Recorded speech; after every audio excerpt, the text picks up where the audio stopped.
अभी हमें ये सूचना मिल रही है कि अगले कुछ घंटों में यानी 48 घंटों में 5000 से ज्यादा हिंदुस्तानी छात्रों को वतन वापस ले जाने का रोड मैप और ब्लूप्रिंट जो है वो तैयार कर दिया है। खार्किव से कई छात्र बाहर निकाल दिए गए हैं। बड़ी खबर और राहत की खबर यह है कि बंधक जैसे कोई हालात नहीं है, क्योंकि हिंदुस्तान की सरकार न सिर्फ रशिया बल्कि यूक्रेन की सरकार के भी संपर्क में लगातार बनी हुई है। कर्नल दानवी।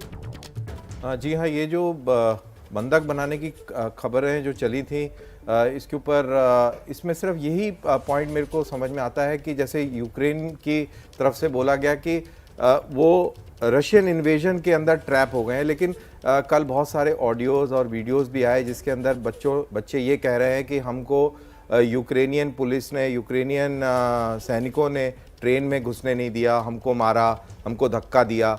तो ये वॉर के अलग अलग चेहरे हैं और इसमें एक तरीके से कहा जाए कि किसी को बंधक तो नहीं बनाया गया, लेकिन बंधक जैसी स्थिति हो गई जब आपको आपकी सरकार, आपकी सेना वो मदद नहीं कर रही है और दूसरी तरफ आक्रमण चल रहा है, बमबारी चल रही है। ये बड़ी खूबसूरत तस्वीर आई है, तो इसलिए मैं माफ़ी के साथ आपको बीच में रोक रही हूँ। एक माँ अपनी बेटी को माला पहना रही है कि तू घर लौट आई है, ला तेरी बलाएं ले लूँ, तेरी फिक्र हो रही थी, लेकिन तुझे ऐसे खुश देखकर मैं बहुत ज़्यादा खुश हूँ। फूलों की उस पर बरसात। और ये देखिए अभिभावक जो है, अच्छा खबर ये भी आई थी कि जिस विमान को जितनी बजे उतरना था उससे कुछ घंटे जो है वो देरी हो गई, लेकिन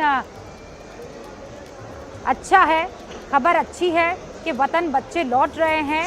रक्षा राज्य मंत्री अजय भट्ट ने अभी कुछ देर पहले एबीपी न्यूज़ से कहा है कि ये विमान जो है, अब तक 4 विमान आ चुके हैं और एक घंटा इंतज़ार करने के बाद, रेस्ट करने के बाद दोबारा ये विमान उड़ेंगे और वापस पहुंचेंगे उन इलाकों में जहां से बच्चों को लेकर आना है, इवैक्यूएट करना है। ये आप दिल्ली एयरपोर्ट की तस्वीरें देख रहे थे कुछ देर पहले, जहां पर अभिभावक इंतजार कर रहे हैं और ये देखिए मुस्कुराते हुए चेहरे।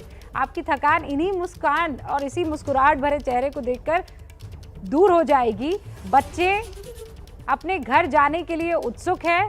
हाँ, ये बात सही है कि वो थके हुए हैं, ये बात सही है कि बहुत जद्दोजहद के बाद वो आखिरकार इस विमान में पहुंच पाए हैं। उनका स्ट्रगल वही जानते हैं। वहाँ ठंड है, इतनी ठंड है, कपकपाती हुई ठंड, उसमें उनको कई जगह पैदल चलना पड़ रहा था, कई जगह ऐसे संघर्ष करते हुए निकलना पड़ रहा था कि यूक्रेन के उन ट्रेनों में यूक्रेन के छात्रों को या वहाँ के रहने वाले लोगों को तो एंट्री मिल रही थी।